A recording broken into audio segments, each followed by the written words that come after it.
दोस्तों नमस्कार, स्वागत है आपका बड़ी खबर बड़े खुलासे में। दोस्तों, कश्मीर में आतंकवादी हमले के बाद से हमारी सेना अलर्ट मोड पर है और अलर्ट मोड पर ही नहीं, एक्शन मोड में आ गई है। केंद्र सरकार ने पाकिस्तान पर कई प्रकार के प्रतिबंध लगा दिए हैं और सेना पूरी तैयारी कर रही है कि अब पाकिस्तान में घुसकर आतंकी ठिकानों को नेस्ता नाबूद कर देंगे। ऐसे में राष्ट्रीय स्वयंसेवक संघ के प्रमुख मोहन भागवत जी का एक बयान आया है और मोहन भागवत जी ने भी ये कहा है कि हमारा देश शक्तिशाली है, ये दिखाने का समय आ गया है। पहलगाम के लोगों से उनका धर्म पूछकर उनकी हत्या कर दी गई, लेकिन हिंदू ऐसा नहीं करते। हमें उम्मीद है कि करारा जवाब दिया जाएगा। मोहन भागवत जी का ये जो बयान है, इस पर समाजवादी पार्टी के नेता का भी बयान आया है, जो कि शर्मनाक है। आपको बता दूं, राम गोपाल यादव का बयान आया है और राम गोपाल यादव ने भी इसके बयान पर प्रतिक्रिया देते हुए इस तरह की बातें कर दी जिसकी उम्मीद इन लोगों से है। असल में पहले मैं आपको बताता हूं मोहन भागवत जी ने क्या कहा। उन्होंने कहा कि लोगों से उनका धर्म पूछा गया और उन्हें मार दिया गया।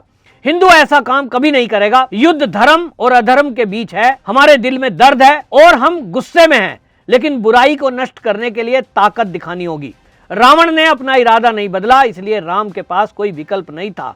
राम ने उन्हें सुधारने का मौका भी दिया, लेकिन उसके बाद मारा था। मोहन भागवत जी का जो ये बयान आया है, इसके क्या मायने हैं?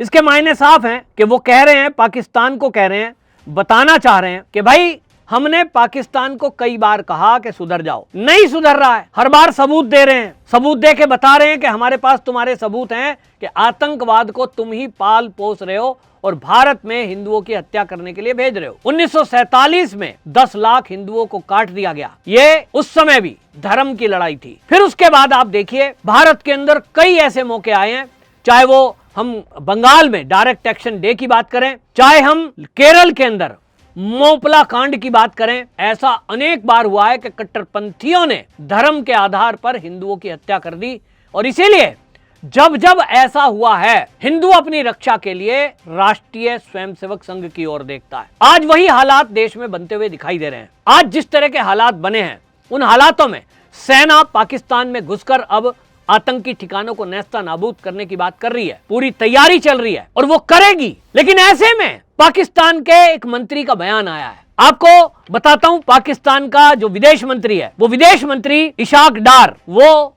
जो आतंकी थे जिन्होंने पहलगांव में हमला किया और 26 हिंदुओं को मारा, धर्म और नाम पूछकर मारा, उसको वो फ्रीडम फाइटर बता रहा है। इसका मतलब वो कश्मीर के बाकी लोगों को बताना चाहता है कि यहां जो हिंदू आ रहे हैं, जिनको पाकिस्तान की सेना के चीफ ने कुछ दिनों पहले बयान देकर यह कहा कि जो कश्मीर के अंदर पर्यटन आ रहे हैं, जो पर्यटक आ रहे हैं, वो तो हमारी संस्कृति को नष्ट करने आ रहे हैं, और उसके बाद ये हमला होता है। इसका मतलब कहीं ना कहीं ये इसको फ्रीडम फाइटर कहकर ये बताने की कोशिश कर रहे हैं कश्मीर के मुसलमानों को कि ये तो लड़ाई हम आपकी लड़ रहे हैं ताकि कश्मीरियत जिंदा रहे, आपके संस्कृति जिंदी रहे।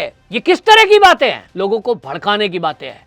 ठीक इसी तरह पाकिस्तान के एक दूसरे मंत्री ने कह दिया कि अगर भारत की सेना पाकिस्तान में घुसकर पाकिस्तान में लोगों को मारती है, मतलब सेना को मारती है, वो कह रहा है लोगों पर हमला करती है, तो मैं भारत के मुसलमानों से भी कहना चाहता हूं कि वो भी सड़कों पे उतरें, भारत की सेना के ट्रकों को रोकें, रास्तों में उतर जाएं और गुरिल्ला वार करें, वहां पलटवार करें, हिंदुओं को मारें। ये जो बोल रहा है, क्या ऐसा होगा?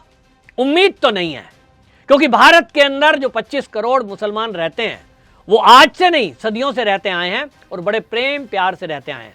मुट्ठी भर लोगों के कारण सभी मुसलमानों को बुरा या भला कहना वो ठीक नहीं है, लेकिन ये तो देखने में आया है कि कुछ मुट्ठी भर लोग हैं जो लोगों को भड़काकर सड़कों पे उतारते हैं और दंगे फसाद कराते हैं। अधिकांश मुसलमान अपने काम धंधे में लगा है, देश की तरक्की में योगदान दे रहा है और ये एक हकीकत है। तो क्या पाकिस्तान के मंत्री या किसी उलेमा या किसी आतंकी संगठन के इशारे पर भारत के अंदर क्या ऐसा हो सकता है कि गृह युद्ध हो जाए? भारत में जो कट्टरपंथी लोग जो रह रहे हैं, वो धर्म के आधार पर उन लोगों के साथ खड़े होंगे? मुझे ऐसा नहीं लगता है, लेकिन ये मैं नहीं कह रहा हूं। बिपिन रावत जो हमारे सीडीएस थे, वो इस दुनिया में नहीं है। जब वो थे, वो तब आशंका जता कर गए थे और वो एक कार्यक्रम में बोल रहे थे जब उन्होंने कहा था कि जिस दिन हमने पाकिस्तान का मोर्चा खोला, तो उस दिन पाकिस्तान में हम पीओके को वापस लेने के लिए जब मोर्चा खोलेंगे, हमें एक नहीं 2.5 मोर्चे पर युद्ध करना पड़ेगा। ये ऐसा उन्होंने क्यों कहा था? उन्होंने कहा था, फिर उनसे पूछा भी गया तो उन्होंने बताया भी है। सेना के एक्सपर्ट हमेशा बताते हैं कि हम जब पाकिस्तान का मोर्चा खोलेंगे, हम पीओके वापस लेने की बात करेंगे, तो क्योंकि चाइना का वहां करोड़ों अरबों रुपया इन्वेस्ट है सी पैक का, चाहे चीन बीच में आएगा, क्योंकि वो नहीं चाहेगा कि हमारा नुकसान हो। वो अड़ेगा कि साहब हम तो नहीं है इसको हटाने देंगे। उसके बाद चाइना बीच में अगर आ गया तो चाइना भी घुसपैठ करता ही रहता है। चाइना अपनी सेना को आगे बढ़ाएगा, सोचेगा ये मौका है। दूसरी तरफ ये बिपिन रावत के बयान हैं, सीडीएस बिपिन रावत जो अब दुनिया में नहीं है, उन्होंने कहा था कि जिस दिन ऐसे हालात हुए, देश के अंदर भी कुछ देश के गद्दार बैठे हैं, कुछ कट्टरपंथी लोग बैठे हैं जो धार्मिक आधार पर देश के अंदर गृह युद्ध कर सकते हैं।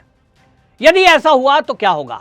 मैं आपसे पूछ रहा हूं, जो मेरे दर्शक हैं, इस चैनल को देखते हैं, मेरे वीडियो को देखते हैं, लाइक करते हैं, शेयर करते हैं, मैं आपसे पूछना चाहता हूं, अगर यह स्थिति हुई जो सीडीएस बिपिन रावत ने कहा है, तो आपकी क्या तैयारी है? क्या आप इस गृह युद्ध में, इस मुकाबले को तैयार हैं कि आपके घर के बाहर 100, 200, 500, 1000 की भीड़ आई, घर घेरा और उन्होंने घर पे पथराव, पत्थरबाजी, आगाजनी, पेट्रोल बम और बम फेंकने शुरू कर दिए, कत्लेआम शुरू कर दिया?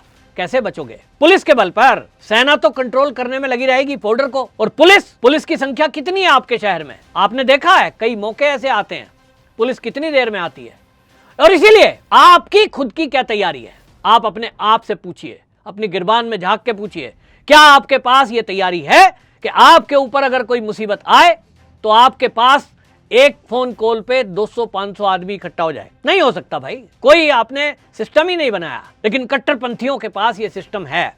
घुसपैठियों को हमने देखा है, जिस तरह से सीए के विरोध के नाम पर दिल्ली को घेर कर जब दंगे हुए, एक फोन कॉल पर बसों में भर भर के रोहिंग्या आए थे, बांग्लादेशी आए थे, सीलमपुर में दंगा करके पुलिस वालों को मारा, अंकित शर्मा को मार दिया, लोकल लोगों ने उनकी मदद की, ताहिर हुसैन का नाम सामने आया, लेकिन कहा जा रहा है कि अधिकांश लोग बाहर से आए थे।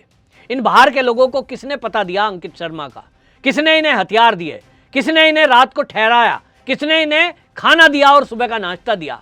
लोकल थे ना। तो फिर इस तरह के जब हमले हो सकते हैं, तब ऐसे में क्या होगा? और इसीलिए राष्ट्रीय स्वयंसेवक संघ, इसकी आवश्यकता पड़ेगी। आप मेरी बात आज नोट कर लेना। भारत के पास, हिंदुओं के पास कोई ऐसा सिस्टम नहीं है जिससे वो एकत्र हो सके और एक दूसरे की मदद कर सके, मुसीबत में साथ इकट्ठा होकर एक दूसरे के काम आ सके। राष्ट्रीय स्वयंसेवक संघ का एक सिस्टम है, करोड़ों स्वयंसेवक हैं, उसका अपना एक इकोसिस्टम भी है। और इसीलिए मोहन भागवत जी ने जो कहा वो गौर करने लायक बात है। मोहन भागवत जी का जो बयान है, उन्होंने कहा है कि एकजुट रहना होगा, हमें एक होना होगा।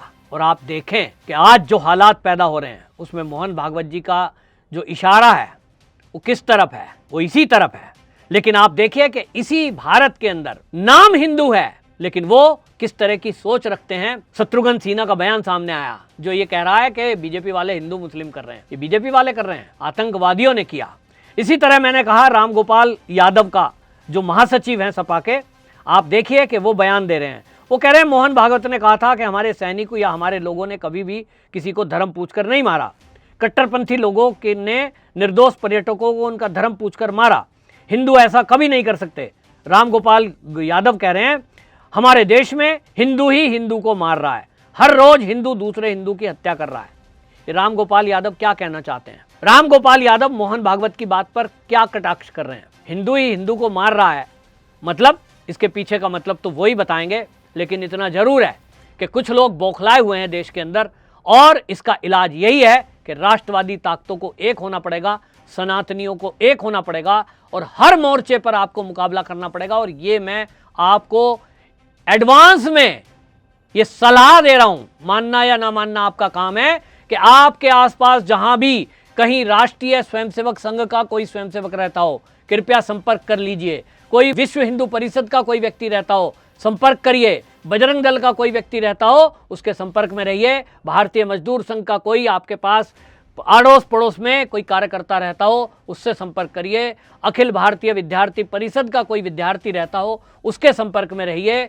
ये सब संघ के ही प्रकल्प हैं, संघ की ही शाखा हैं। अगर आप इनमें से किसी के टच में रहेंगे जो आपके आसपास हो, तो निश्चित रूप से, अगर ऐसी स्थिति ना हुई, भगवान ना करे, मुझे नहीं लगता कि ऐसा होगा कि कोई पाकिस्तान के आतंकवादी संगठन या किसी पाकिस्तान के पगले मंत्री के कहने से यहां गृह युद्ध करेगा। लेकिन अगर ऐसा हुआ तो आपके पास एक बड़ा संगठन, एक एकता के सूत्र में पिरोने वाला एक बड़ा संगठन आपके पास होगा। जुड़िए, एक रहिए, मोहन भागवत जी की बात पर गौर करिए और आपके आसपास कोई भी ऐसी एक्टिविटी है उसकी जानकारी पुलिस और प्रशासन को दीजिए। आपसे मेरी पुनः आग्रह है कि अपने आप कोई भी ऐसी बात ना करें, कोई पोस्ट ना करें, कोई वीडियो ना डालें जिससे माहौल खराब होता हो, एकता को चोट पहुंचती हो। कोई धर्म के आधार पर टिप्पणी ना करें कृपया, क्योंकि इस समय देश नाजुक स्थिति में है। लोग इसका नाजायज फायदा उठाने के लिए हमको आपस में लड़ाने का काम करेंगे। मोहन भागवत जी ने जैसा कहा है, हमने कभी भी धर्म के आधार पर किसी पर हमला नहीं किया, इस बात को याद रखिए। वो एक सलाह है हम सबके लिए, क्योंकि हम सब एक ही हैं, एक ही भारत माता के सपूत हैं। लेकिन ये जरूर है कि राष्ट्रीय स्वयंसेवक संघ हमेशा हर मुसीबत में देश के लिए काम आया है। चाहे 1962 का युद्ध हो, जब राष्ट्रीय स्वयंसेवक संघ के स्वयंसेवकों ने कश्मीर के अंदर हवाई पट्टी पर जमी हुई बर्फ को हटाया था और गोला बारूद और रसद सैनिकों तक पहुंचाने का काम संघ के स्वयंसेवकों ने किया था। दिल्ली में ट्रैफिक की व्यवस्था को संभाला था। पुराने फोटो अभी भी मिल जाएंगे। और इसीलिए 26 जनवरी की परेड में आरएसएस के स्वयंसेवकों की एक टुकड़ी को शामिल किया गया था। ये कांग्रेस के काल में हुआ है। कभी बाढ़ आई हो, कभी भूकंप आया हो देश में, या कोविड आया हो, संघ के स्वयंसेवक हमेशा देश हित में, देश के लिए, लोगों के लिए तत्पर रहे हैं। मुसीबत की इस घड़ी में, जबकि हमारे ऊपर एक युद्ध थोपा जा रहा है आतंकवादियों के द्वारा, ऐसे में एकजुट होने की आवश्यकता है।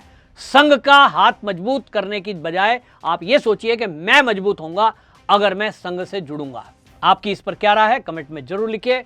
वीडियो को शेयर जरूर करिए। वंदे मातरम। भारत माता की जय।